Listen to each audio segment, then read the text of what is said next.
the tranquil village of Chipping Norbury, where secrets are stitched into the fabric of everyday life, a shocking murder unravels. Leonard Grayson, a charming but meddlesome newcomer, is found dead in Clara Henshaw's sewing shop, a pair of tailor's scissors buried in his chest. Miss Jane Marple, with her sharp eyes and sharper mind, uncovers a web of hidden scandals, blackmail, betrayal, and a past that refuses to stay buried.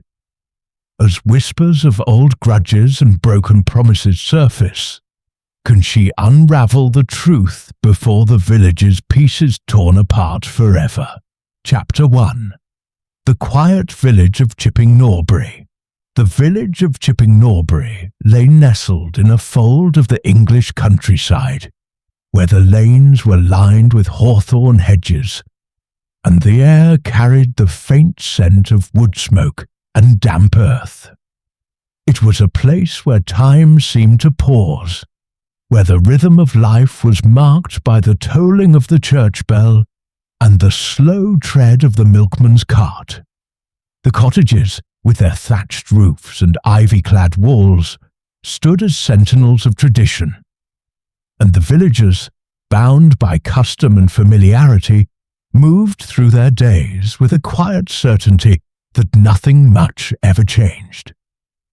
At the heart of this tranquil scene lived Miss Jane Marple, a lady of advanced years whose delicate frame and soft white hair belied a mind as sharp as a freshly honed blade. Her cottage on Willow Lane, with its neat garden and lace-curtained windows, was a haven of order.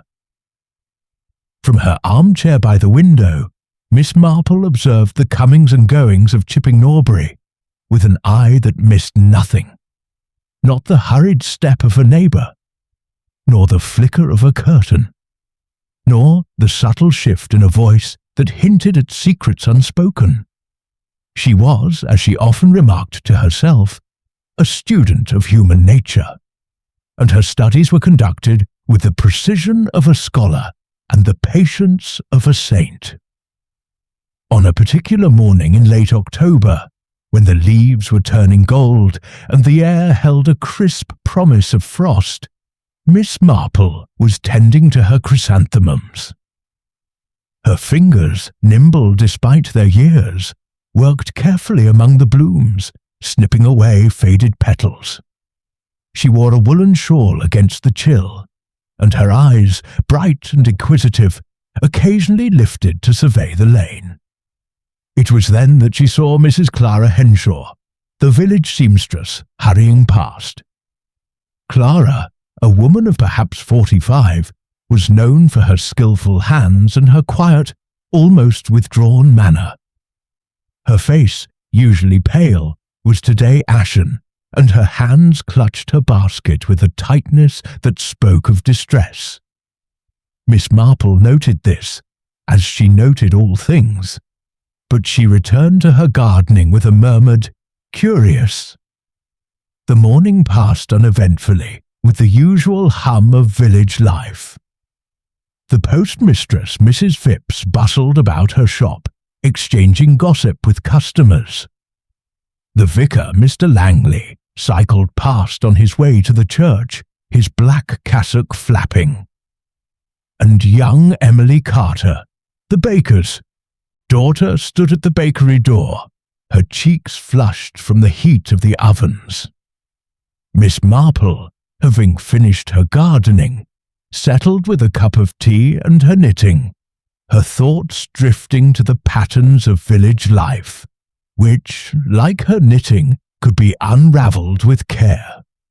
It was just past noon when the peace was shattered. A scream, high and piercing, cut through the air, startling the sparrows from the hedgerows. Miss Marple set down her teacup, her heart quickening, not with fear, but with a certain alertness. The scream had come from the direction of the thimble, Clara Henshaw's sewing shop, a small establishment tucked between the butcher's and the village hall. Slipping on her coat, Miss Marple made her way down Willow Lane her steps brisk but measured. By the time she reached the thimble, a knot of villagers had gathered, their faces a mix of curiosity and unease. Mrs. Phipps was there, her hands fluttering like nervous birds, and Mr. Harrow, the solicitor, stood stiffly, his lips pursed. Miss Marple, unobtrusive as always, slipped through the crowd and into the shop. The air inside was heavy with the scent of fabric and starch, and there, in the centre of the room, stood Clara Henshaw, her eyes wide with horror. On the sewing table, surrounded by bolts of calico and silk, lay the body of Leonard Grayson, a man whose recent arrival in Chipping Norbury had stirred both admiration and discontent. Grayson, a handsome man in his late 30s, had come to the village 6 months prior, purchasing Norbury Hall with a flourish of wealth that had set tongues wagging. His charm was undeniable, but so was his knack for unsettling the village's equilibrium. Now he lay motionless, his tailored jacket stained with blood, a pair of tailor's scissors buried in his chest. The sight was grim, yet Miss Marple's gaze was steady as she took in the details.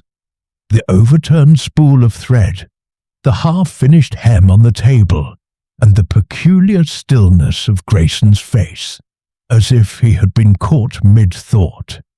Clara, her voice trembling, was explaining to the constable who had just arrived that she had stepped out to the vicarage for tea. "I left the shop unlocked. It's how we do things here," she said, her words tumbling over one another.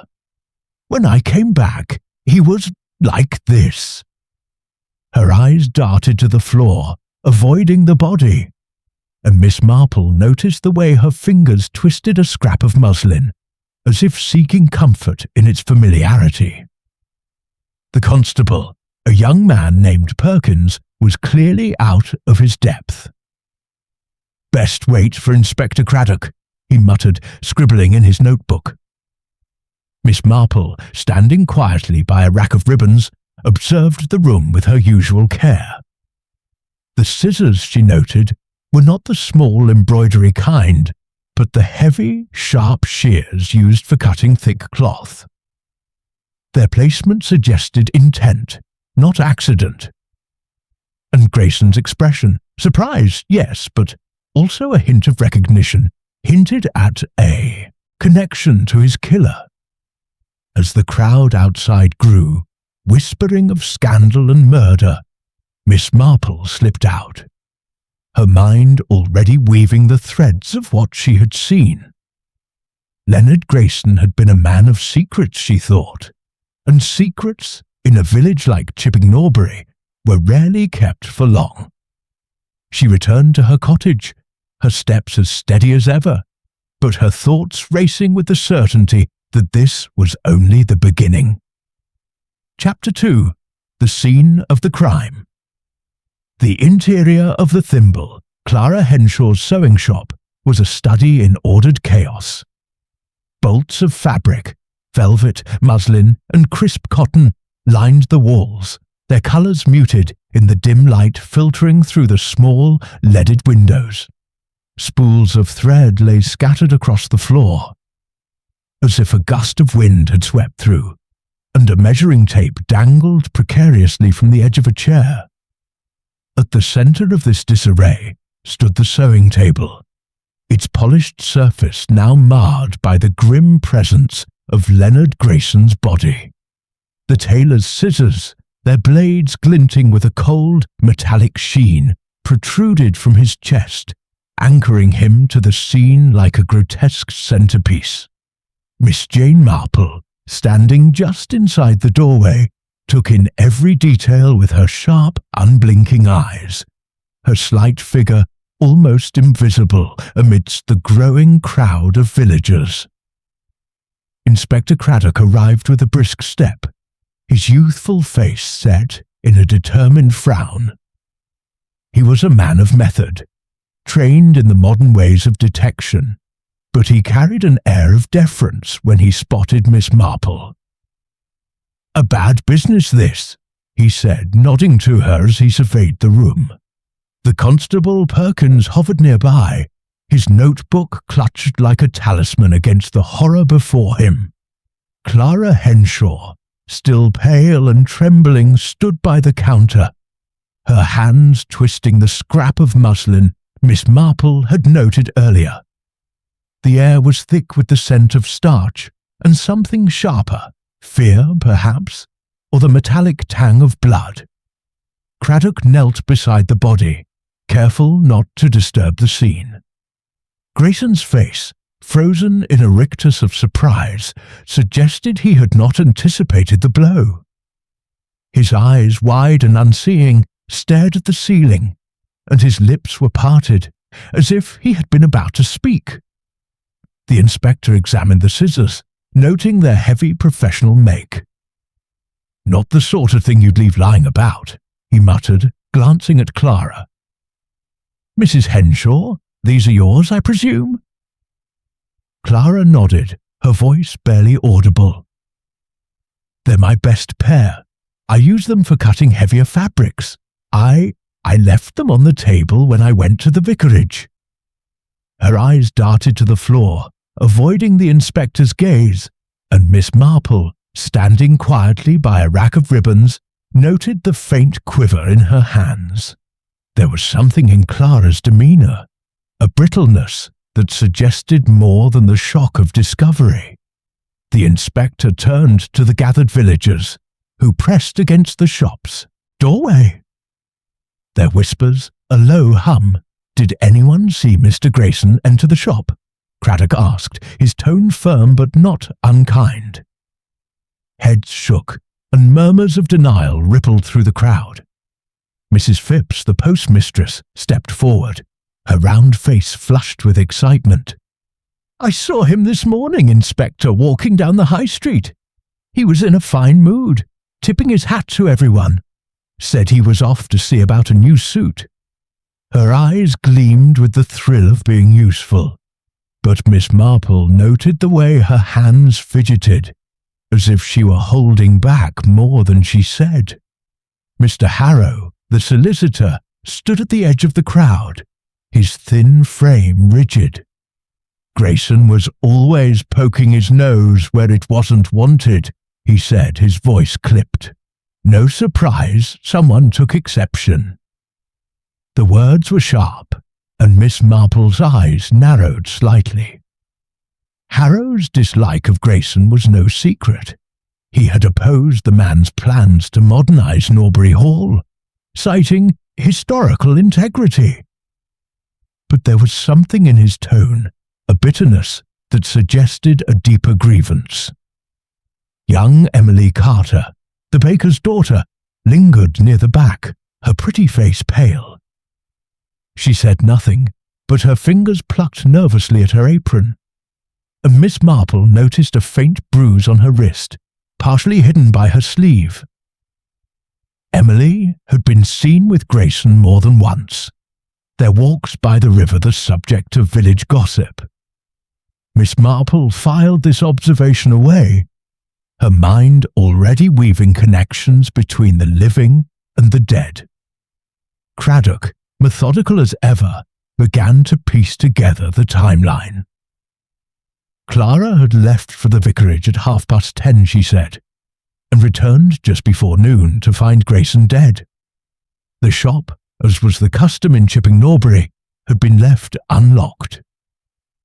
"Anyone could have come in," Clara said, her voice faltering. "I never thought, not here." The inspector nodded, but his eyes scanned the room, searching for anything out of place. Miss Marple, however, was drawn to the small details. A chair slightly askew, a pincushion overturned, and a single thread, crimson, unlike the muted tones of Clara's work, caught on the edge of the table. "Miss Marple," Craddock said, catching her eye, "you've a way of seeing things. Anything strike you?"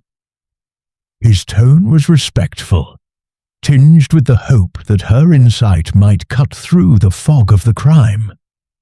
She smiled faintly, her hands folded neatly in front of her. "Only that Mr. Grayson seems to have been quite at home here," she said, gesturing to the table.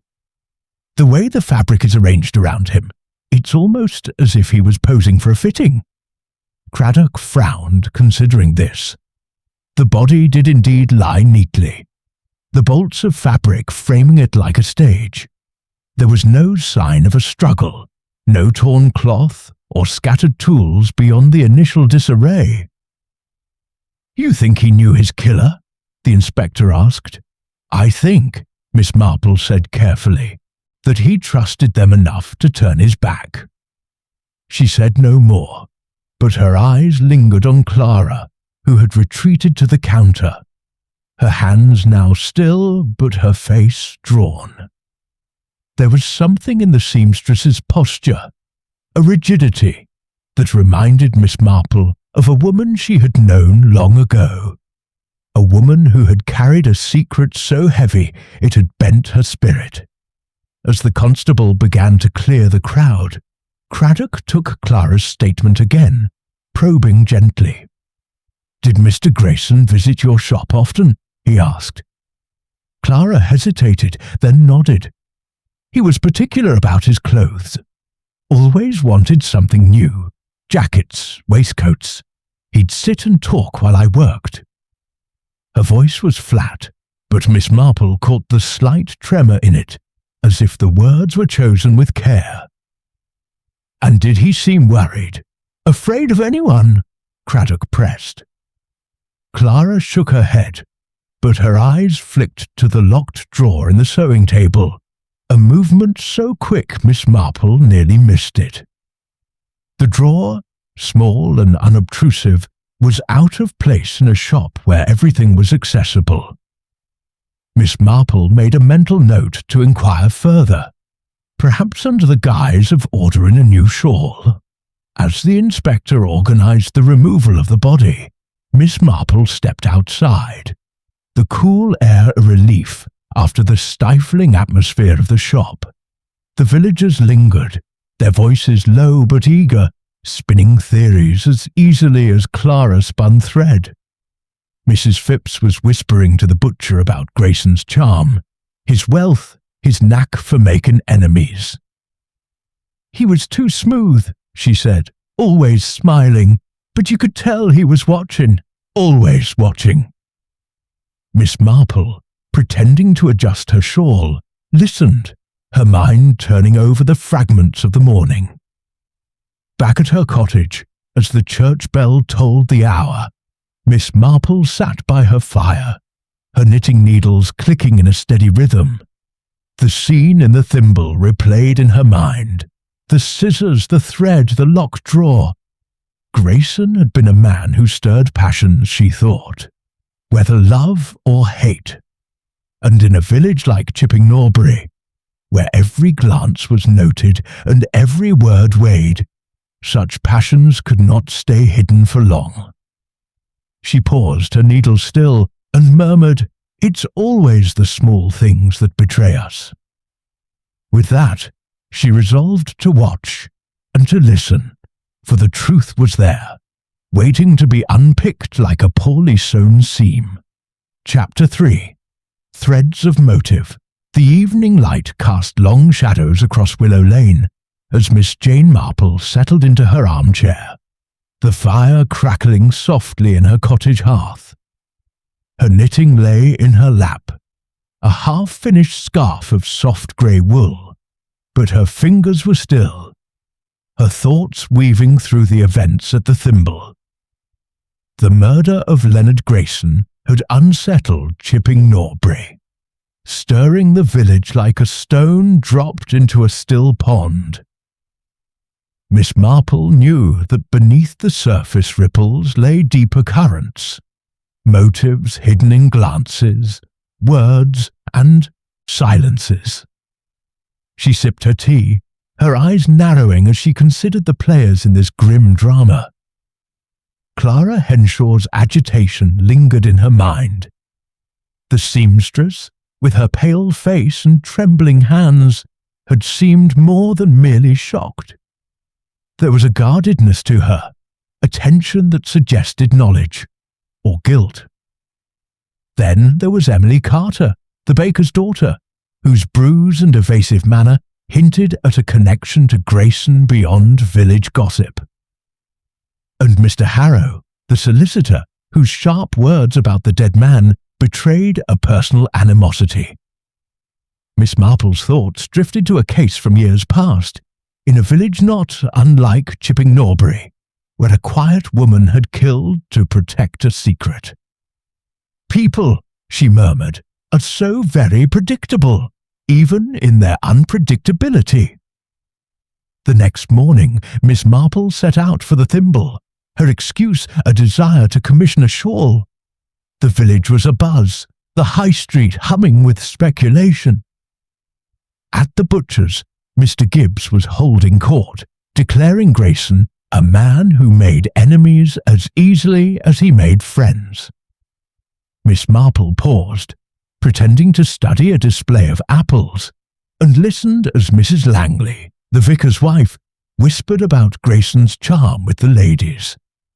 He had a way of making you feel special, she said, then flushed, as if regretting her words.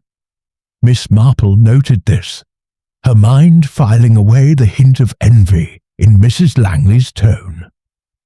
At the thimble, Clara was at her sewing machine, her movements mechanical, as if stitching could ward off the horror of the previous day.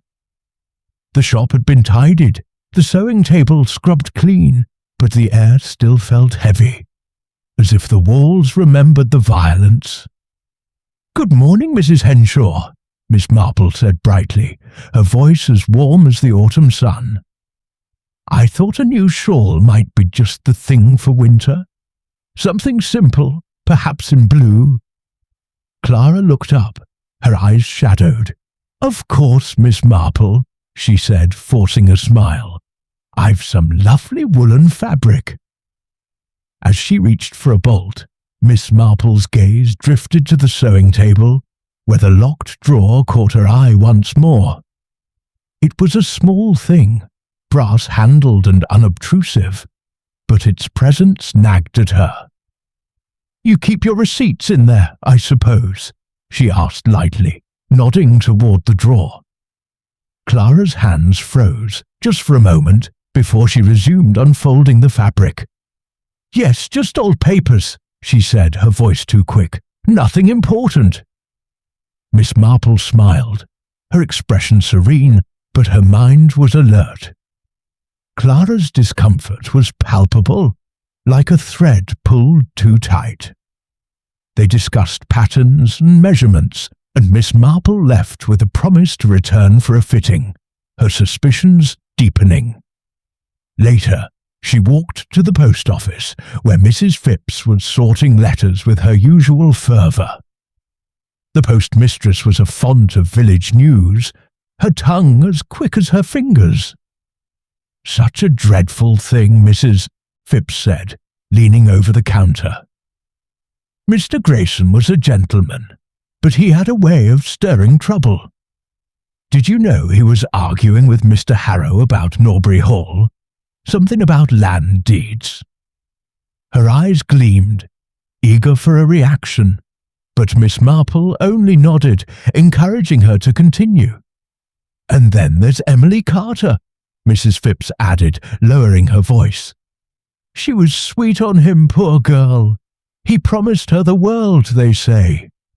Miss Marple thanked her and stepped outside, her thoughts turning to Emily.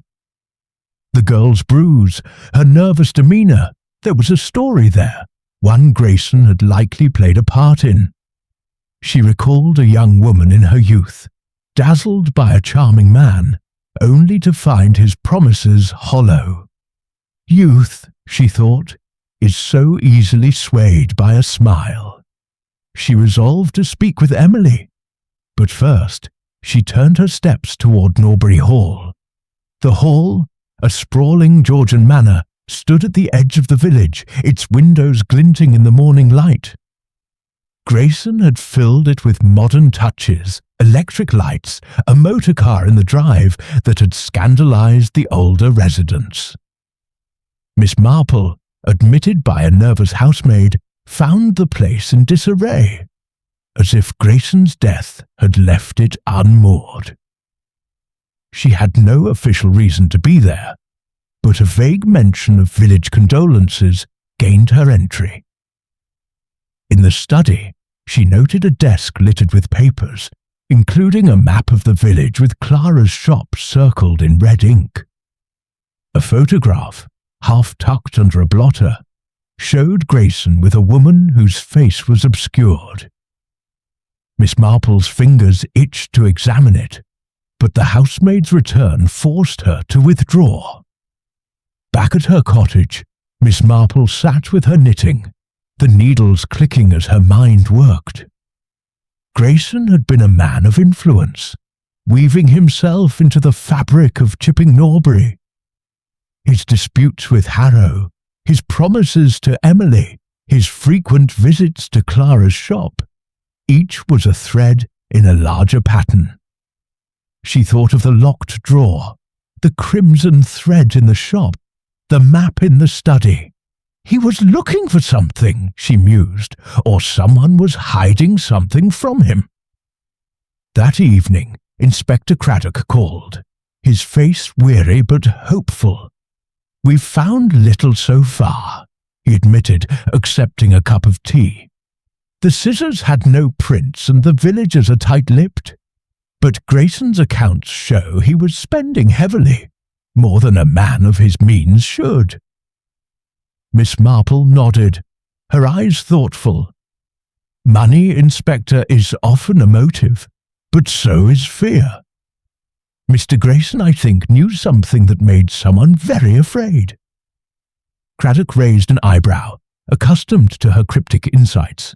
"You suspect Mrs. Henshaw?" he asked. Miss Marple's smile was gentle, but non-committal. "I suspect everyone, Inspector, until I don't.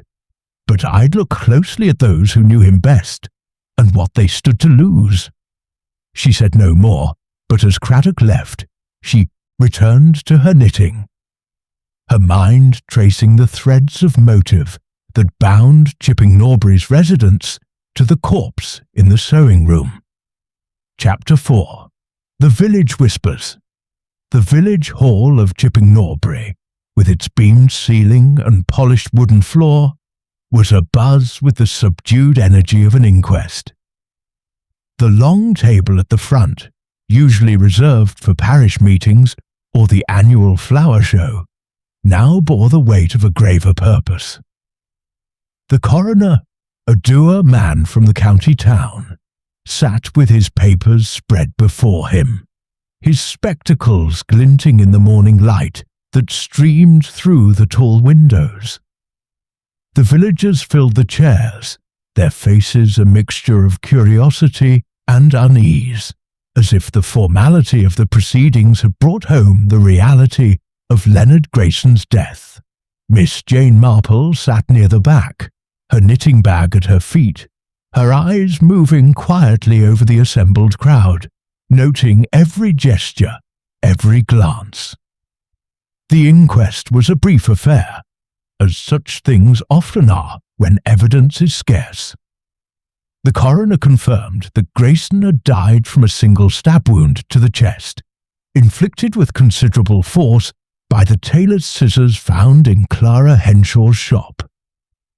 The absence of fingerprints on the weapon was noted, as was the lack of witnesses to Grayson's final moments. Clara, called to testify, repeated her story in a voice that trembled only slightly. She had left the thimble unlocked while she attended tea at the vicarage, returning to find the body. Her composure, Miss Marple observed, was that of a woman clinging to a carefully rehearsed narrative, her hands folded tightly in her lap, as if to keep them from betraying her. Inspector Craddock, giving evidence, described the scene with precision, noting the orderly chaos of the sewing room and the absence of signs of a struggle. "It suggests," he said, that the victim knew his attacker and did not expect violence. The coroner nodded, recording the verdict of murder by person or persons unknown. As the villagers filed out, their whispers rose like a tide, speculating on motives and suspects.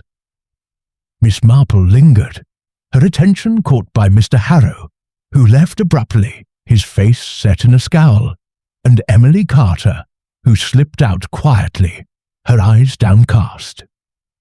That afternoon, Miss Marple took tea with Inspector Craddock at her cottage, the fire casting a warm glow over the chintz-covered furniture.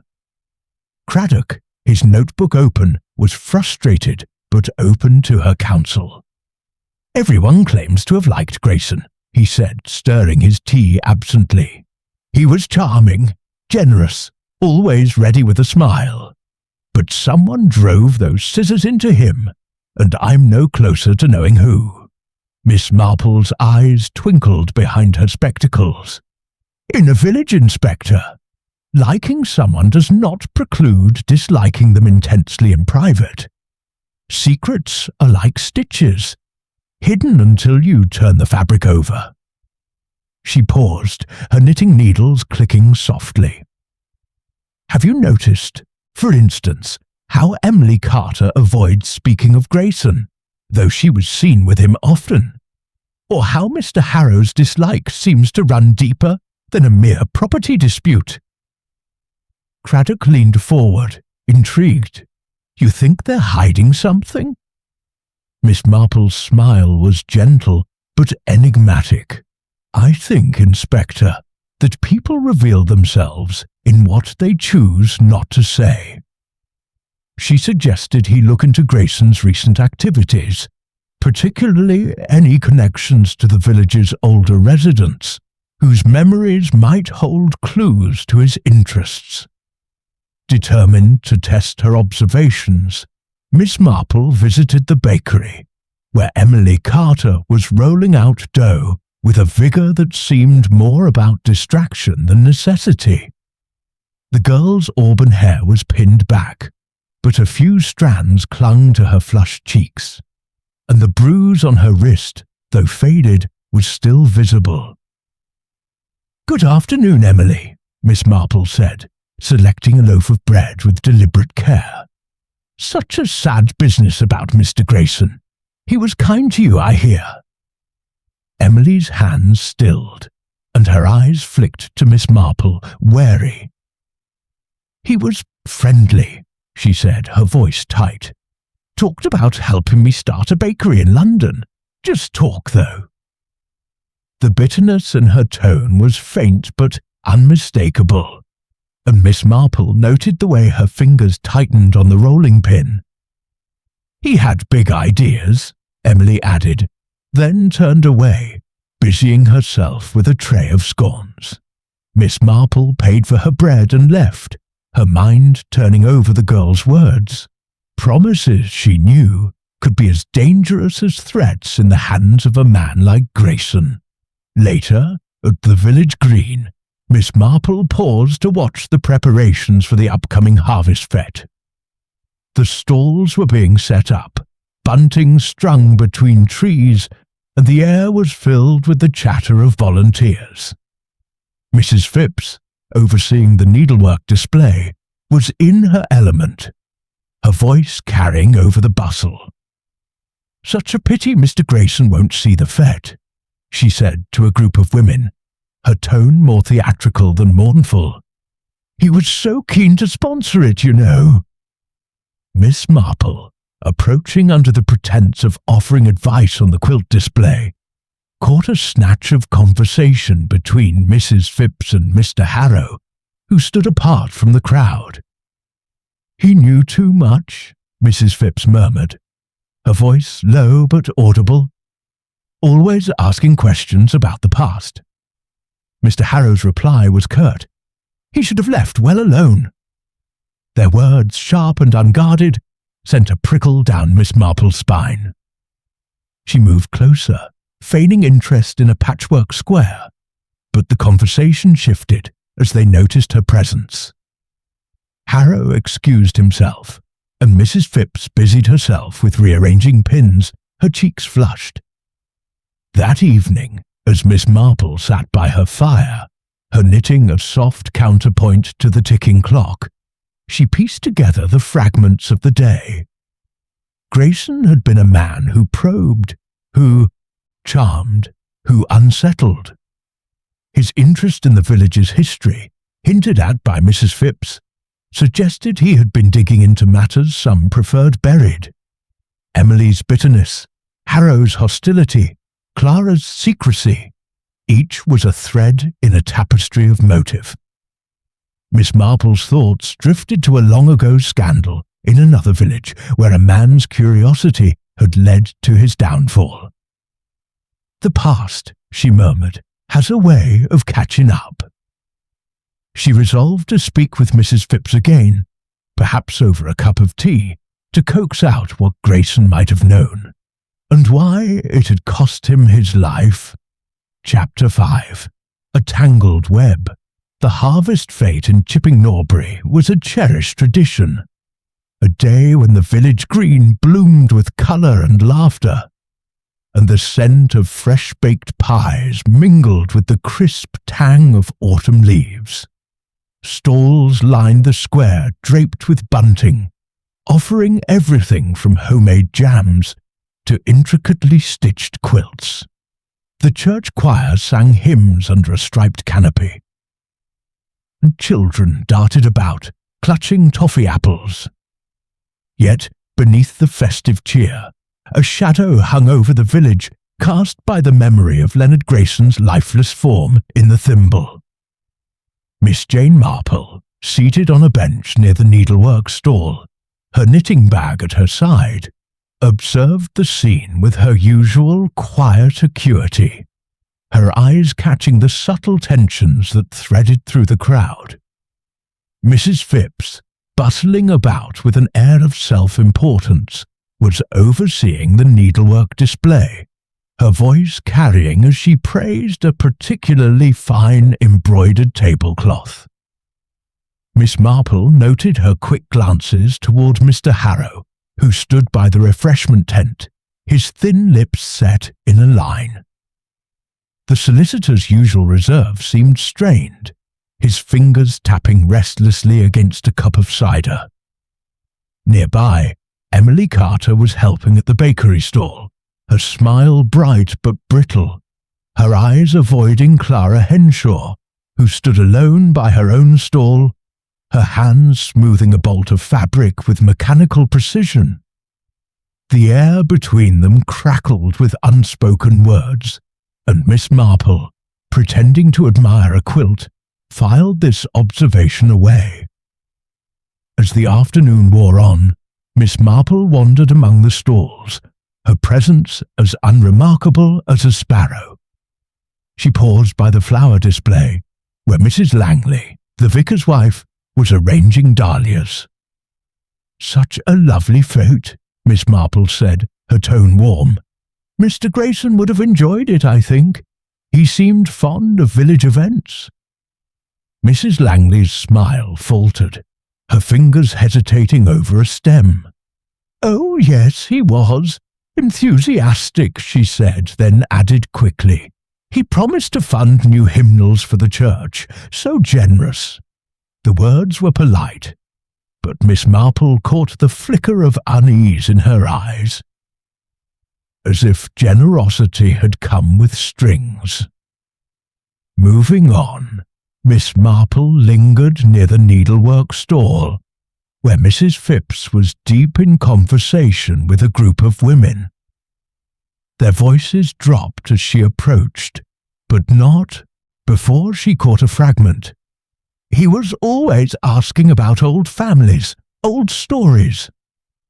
Mrs. Phipps's tone was hushed, almost conspiratorial, and Miss Marple, feigning interest in a set of crocheted doilies, wondered what stories Grayson had been chasing. She recalled her visit to Norbury Hall, the map with Clara's shop circled, the photograph half hidden on the desk. Had Grayson been unearthing secrets tied to the village's past? Her thoughts were interrupted by a sudden hush in the crowd.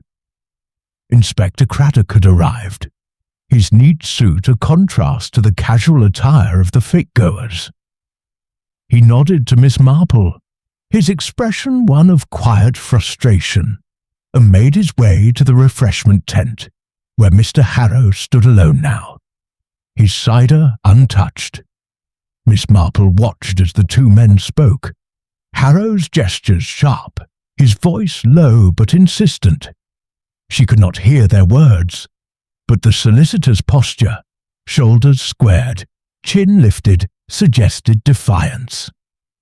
Craddock, ever patient, listened, his notebook in hand, but his glance toward Miss Marple hinted at a need for her insight.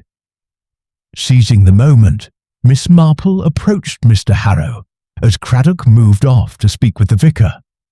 "A splendid fate, Mr. Harrow," she said, her voice mild, "though it must be difficult with Mr. Grayson's shadow over us." Harrow's eyes narrowed, but he forced a thin smile. "The man was a nuisance," he said curtly. "Always meddling in things that didn't concern him. Land, history, other people's business." Miss Marple tilted her head, as if merely curious.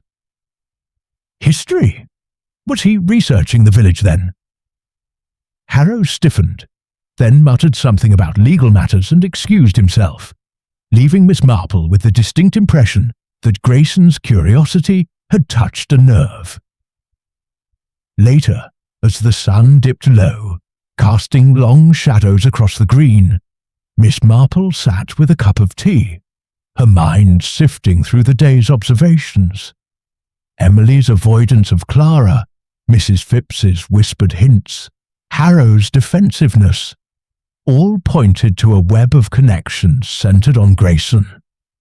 She recalled a case from her youth, when a charming outsider had stirred a village by prying into old scandals, only to meet a similar fate.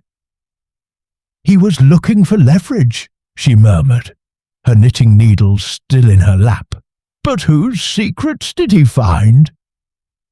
That evening, she called on Mrs. Phipps at the post office, under the guise of posting a letter. The postmistress, ever eager to talk, welcomed her in. "Such a dreadful time," Mrs. Phipps said, sorting envelopes with practiced hands. "Mr. Grayson was so interested in the village, you know. Always asking about old families, old deeds. I told him about the Henshaws. Clara's husband, poor man, died so suddenly." Her voice dropped as if sharing a confidence. "Some said it wasn't an accident, but that's just gossip." Miss Marple's eyes sharpened, though her smile remained gentle.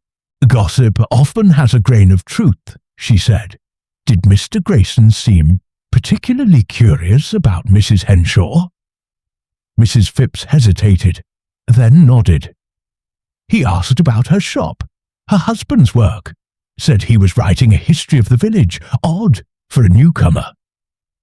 Miss Marple thanked her and left, her mind turning over this new thread. Clara's husband, a tailor, had died in a fall from a ladder, the village had said. But whispers of something darker lingered, and Grayson's interest suggested he had stumbled onto them. Back at her cottage, Miss Marple sat by the fire, the glow illuminating her thoughtful face. Her knitting lay untouched as she considered the tangled web of Chipping Norbury. Grayson had been a catalyst, stirring old wounds and hidden truths. Clara's locked drawer, Emily's bruise, Harrow's hostility, Mrs. Phipps's gossip. Each was a strand, and Grayson had been pulling at them. "He knew something," she said softly, "and someone feared what he would do with it." She resolved to speak with Emily next, to unravel the girl's story, and to watch Clara closely, for the seamstress's silence held more than she was willing to say. Chapter 6. The Hidden Stitch. The morning mist clung to the hedgerows of Chipping Norbury. softening the outlines of the village as Miss Jane Marple made her way along Willow Lane. Her steps were measured, her black handbag tucked under her arm, but her mind was as alert as ever, piecing together the fragments of Leonard Grayson's murder. The fate had revealed much. Emily Carter's guarded bitterness, Mr. Harrow's sharp-edged defensiveness, Mrs. Phipps's whispered hints about old scandals. But it was Clara Henshaw, with her pale face and locked drawer, who occupied Miss Marple's thoughts most keenly.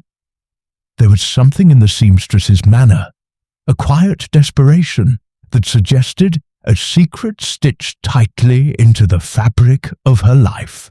Miss Marple decided to call on Clara, ostensibly to check on the progress of her commissioned shawl. The thimble was quiet when she arrived, the bell above the door giving a faint jingle as she entered. Clara sat at her sewing machine, her hands guiding a length of blue wool with mechanical precision, but her eyes were rimmed with red, as if sleep had eluded her. "Good morning, Mrs. Henshaw," Miss Marple said, her voice as warm as a summer breeze. "I thought I'd see how my shawl is coming along. Such a comfort, a well-made shawl, don't you think?" Clara managed a faint smile, setting aside her work. "It's nearly done, Miss Marple. I'll have it ready by tomorrow." Her voice was steady, but Miss Marple noted the slight tremor in her fingers as she smoothed the fabric. They chatted lightly about patterns and the weather, but Miss Marple, with her knack for gentle probing, steered the conversation toward Grayson. "He was such a frequent visitor here, I hear," she said, her tone casual. "Always wanting new clothes, I suppose?" Clara's needle paused, a brief hitch in her rhythm. "He was particular," she said, her voice low. "Liked everything just so. Jackets, waistcoats, even cravats. He'd sit and talk while I worked, about the village, the hall, my late husband." The last words were almost a whisper, and Miss Marple's eyes sharpened behind her spectacles. "Your husband?" she asked gently. "He was a tailor, wasn't he? Such a skilled trade." Clara nodded, her gaze fixed on the fabric. "He was. Died 5 years ago, in an accident. Mr. Grayson, he asked about him more than once." Her voice faltered, and Miss Marple, sensing the weight behind the words, pressed no further. Instead, she admired a bolt of silk, her mind racing.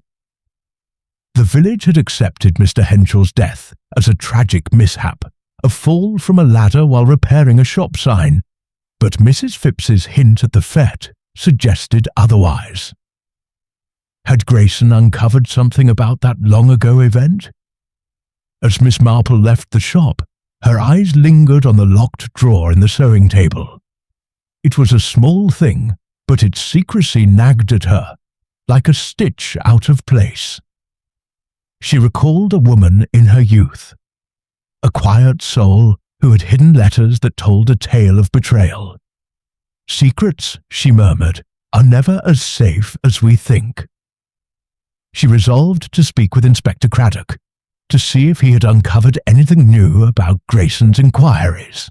That afternoon, Craddock called at her cottage, his face etched with the strain of a case that refused to yield answers. Over tea, he shared his latest findings. "We searched Grayson's study at Norbury Hall," he said, stirring his cup absently. "Found a ledger, hidden in a locked box. It lists payments, large ones, to someone in the village, but no name. And there were notes about property records, including the thimble. Seems Grayson was digging into old deeds, maybe looking for discrepancies." Miss Marple's needles clicked softly, her mind turning over this new thread. "The thimble, you say? How curious. Mrs. Henshaw mentioned Grayson's interest in her husband. Perhaps he was looking into the shop's history, or hers. Craddock raised an eyebrow, accustomed to her leaps of insight. "You think she's involved?" he asked. Miss Marple's smile was enigmatic. "I think, Inspector, that Grayson's curiosity made someone very nervous. A locked drawer, a hidden ledger. People hide what they fear to lose." Craddock nodded, jotting a note. "I'll have that drawer opened," he said, "with Mrs. Henshaw's permission, of course." Miss Marple inclined her head, her expression serene but her thoughts sharp.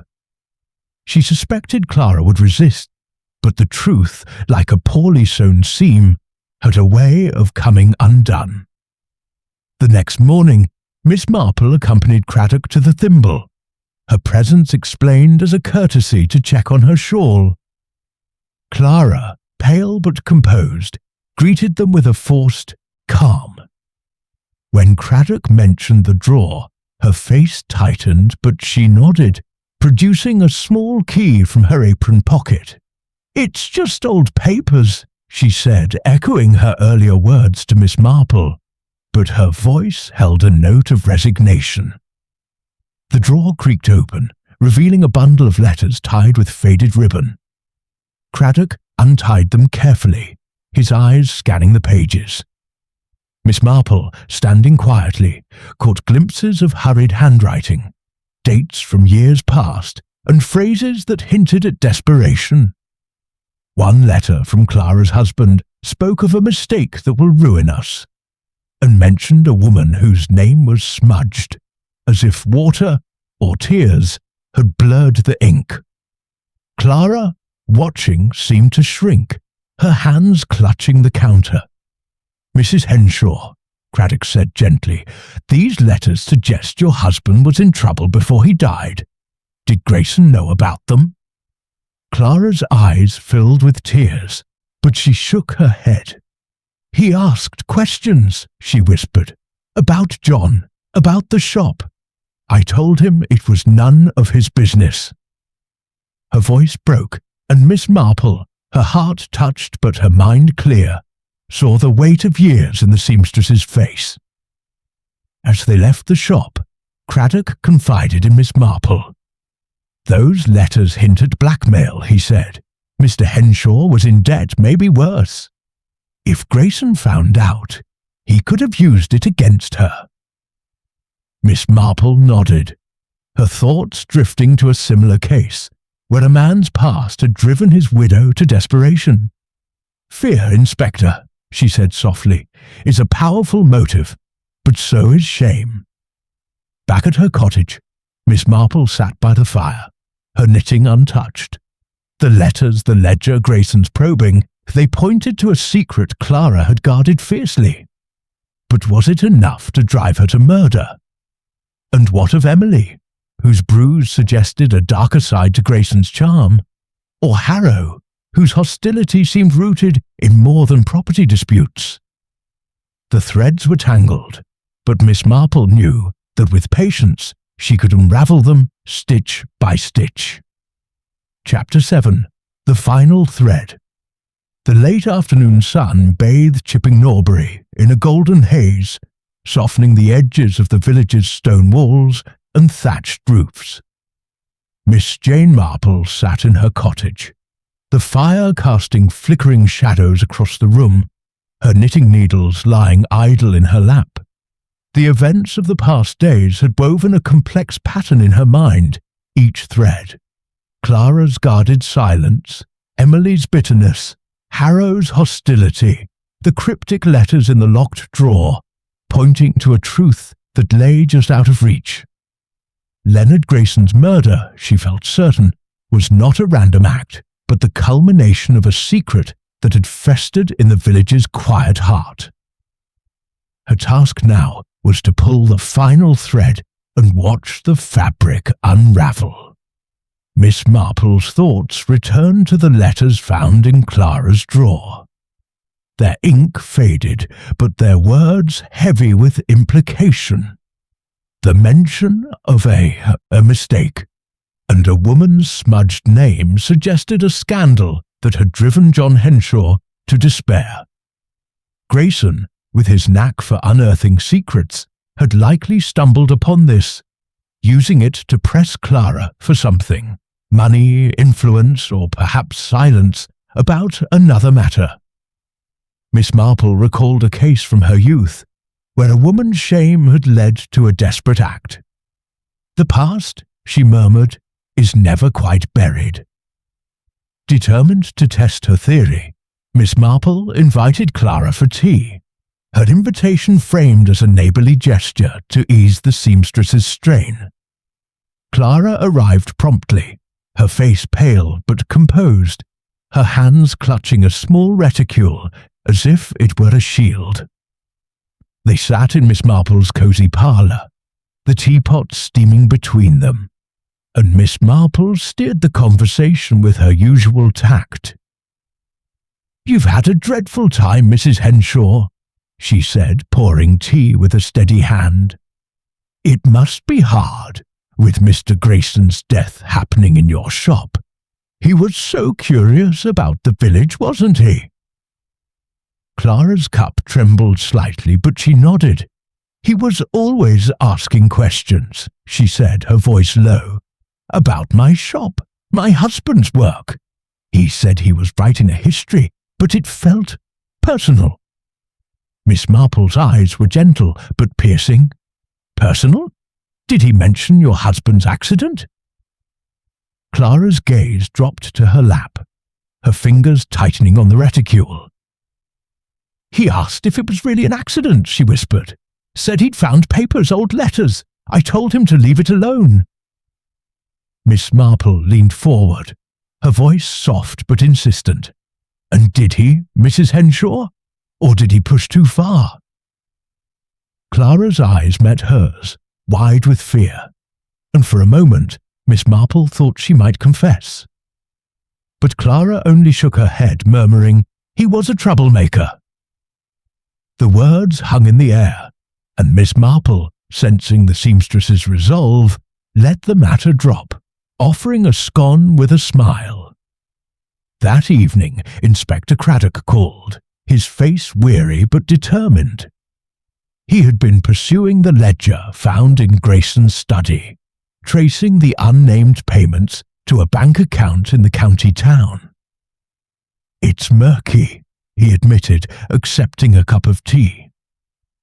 "The payments started a year ago, just before Grayson arrived in Chipping Norbury. I'm certain they're tied to someone here, but the bank won't release the name without a warrant." Miss Marple nodded, her mind turning to Clara's locked drawer and the letters within. "Have you considered, Inspector," she said, "that Grayson might have been blackmailing someone? Those letters in Mrs. Henshaw's shop, they suggest her husband's death was no accident." Craddock's eyes widened. "You think she killed him to keep it quiet?" Miss Marple's smile was faint. "I think, Inspector, that fear can drive even the gentlest soul to extremes, but we must be sure." She suggested a closer look at Clara's shop, particularly the letters, and Craddock agreed to arrange a formal search, with Clara's consent or a magistrate's order. The next morning, Miss Marple and Craddock returned to the thimble. Clara, her face drawn, unlocked the drawer at Craddock's request, her hands shaking as she handed over the bundle of letters. The inspector read them carefully, his expression darkening. The final letter, dated days before John Henshaw's death, was the most damning. "She threatens to tell all," it read, "and I cannot bear the shame. The shop, our life, it will be ruined." The woman's name was illegible, but the implication was clear. John Henshaw had been entangled in an affair, and someone had used it against him. Craddock turned to Clara, his voice gentle but firm.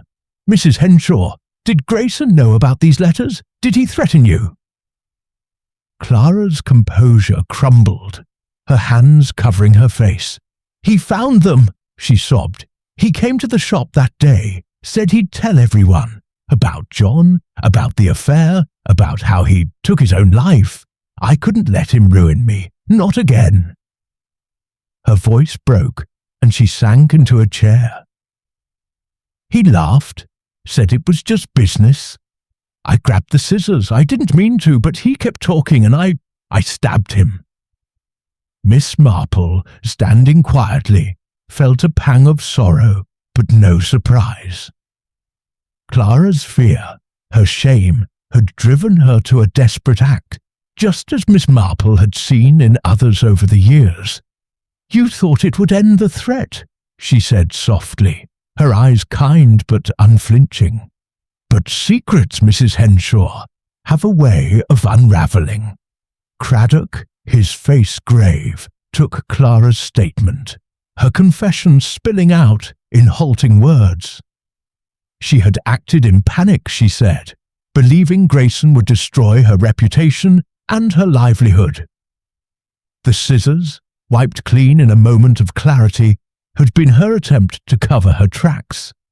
As the constable led her away, her shoulders slumped. Miss Marple watched with a heavy heart, her thoughts drifting to the fragility of human pride. Back at her cottage, Miss Marple sat by the fire. Her knitting resumed at last. The case was solved, but the village would bear its scars. Clara's confession had tied up the threads. Grayson's blackmail, the letters, the locked drawer. But it left questions unanswered. Who was the woman in John Henshaw's letters? Had Emily's bruise been Grayson's doing, or another's? And what of Harrow's hostility? Miss Marple suspected there were still secrets in Chipping Norbury, but for now the murder was resolved. "It's always the human heart," she murmured, her needles clicking, "that betrays us in the end." Chapter 8. The village restored. The autumn days grew shorter in Chipping Norbury, the golden hues of the season giving way to the stark clarity of winter's approach. The village, though shaken by the grim events at the Thimble, began to settle back into its familiar rhythms. The church bell tolled with its usual solemnity, the post office buzzed with gossip, and the hedgerows stood sentinel over lanes now dusted with fallen leaves. Miss Jane Marple, seated in her cottage on Willow Lane, watched the world from her window, her knitting needles moving with their steady, comforting click. The murder of Leonard Grayson had been solved, but its echoes lingered, like a seam mended but still faintly visible. Clara Henshaw's confession had rippled through the village, stirring pity and disapproval in equal measure. Her trial, set for the county assizes, was the talk of the High Street, with Mrs. Phipps holding forth at the post office about the tragedy of it all. "Such a quiet woman," she said to anyone who would listen, "but you never know, do you?" Miss Marple, passing by to post a letter, listened with her usual quiet attention, noting the undercurrent of relief in the villagers' voices. Clara's act, though shocking, had closed a chapter, allowing Chipping Norbury to reclaim its peace. Miss Marple's thoughts, however, were not entirely at rest.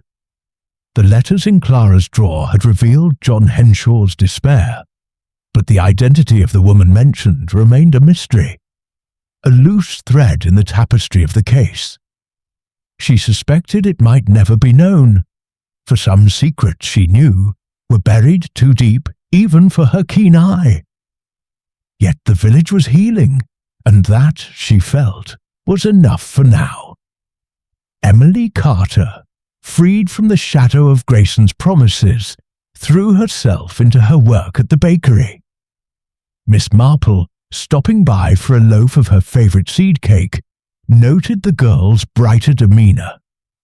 The bruise on her wrist had faded, and her smile, though cautious, was genuine. "I'm saving up," Emily confided, dusting flour from her hands. "Maybe one day I'll have my own shop, not in London, but here." Miss Marple nodded approvingly, her mind eased by the girl's resilience. She wondered, though, if Emily's connection to Grayson had been more than a fleeting romance. But she let the thought pass, content to see the girl moving forward. Mr. Harrow, the solicitor, was another matter. His hostility toward Grayson had been palpable, and though Clara's confession had cleared him of suspicion, Miss Marple sensed an unresolved tension in his manner. She encountered him one morning near the church, his face less severe than usual. "A sad business, Miss Marple," he said, pausing to tip his hat, "but perhaps the village is better for it." His words were measured, but Miss Marple caught a flicker of relief in his eyes, as if a private burden had been lifted. She smiled, her expression serene, but her mind filed away the possibility that Grayson's probing had touched on Harrow's own secrets, perhaps tied to the land deeds he guarded so fiercely. The vicarage, too, felt the aftershocks of the case. Mrs. Langley, ever the dutiful vicar's wife, had taken to visiting Clara in her cell, bringing small comforts and words of faith. Miss Marple, meeting her at a parish meeting, commended her kindness. "It's what we must do," Mrs. Langley said, though her eyes betrayed a lingering unease. Miss Marple wondered if Grayson's charm had stirred more than hymnals in her heart, but she kept her counsel, knowing that some truths were better left unspoken. Inspector Craddock visited Miss Marple one crisp afternoon, his face lighter than it had been in days. Over tea, he expressed his gratitude for her insight. "You saw what I missed, Miss Marple," he said, setting down his cup. "That drawer, those letters, it all came together because of you." Miss Marple's eyes twinkled behind her spectacles. "I only see what people choose to hide, Inspector," she said. "A village is like a piece of knitting. Every stitch matters, and a single pull can unravel the whole." Craddock chuckled, accustomed to her metaphors. "We found no trace of the woman in the letters," he admitted, "but Clara's confession holds. She acted alone, out of fear." Miss Marple nodded, her needles clicking softly. She suspected there were layers to the story yet untold, but Clara's motive, fear of exposure, shame for her husband's past, rang true. The ledger's payments, Craddock added, remained a mystery, the bank account untraceable without further evidence. Miss Marple, though curious, let it rest, knowing that not every question needed an answer. As winter crept closer, Chipping Norbury regained its quiet charm. The harvest fete was remembered fondly, its shadow lifted by Clara's arrest. The bakery thrived, the post office hummed, and Norbury Hall stood empty, its future uncertain. Miss Marple, knitting by her fire, reflected on the fragility of human hearts. Grayson had been a catalyst, stirring old wounds and hidden fears, but his death had, in its way, restored balance. "It's the small things," she murmured, her needles weaving a new row, "that unravel the grandest plans." One evening, as the church bell tolled, Miss Marple looked out her window, her gaze settling on the lights of the village. Chipping Norbury was her world, its people as familiar to her as the stitches in her scarf. She knew their strengths, their flaws, their secrets, and she watched over them with a quiet vigilance. Leonard Grayson's death had been a tear in the village's fabric, but it had been mended, however imperfectly. And Miss Marple, with her sharp eyes and gentle heart, would continue to watch, ready for the next thread that might need unpicking.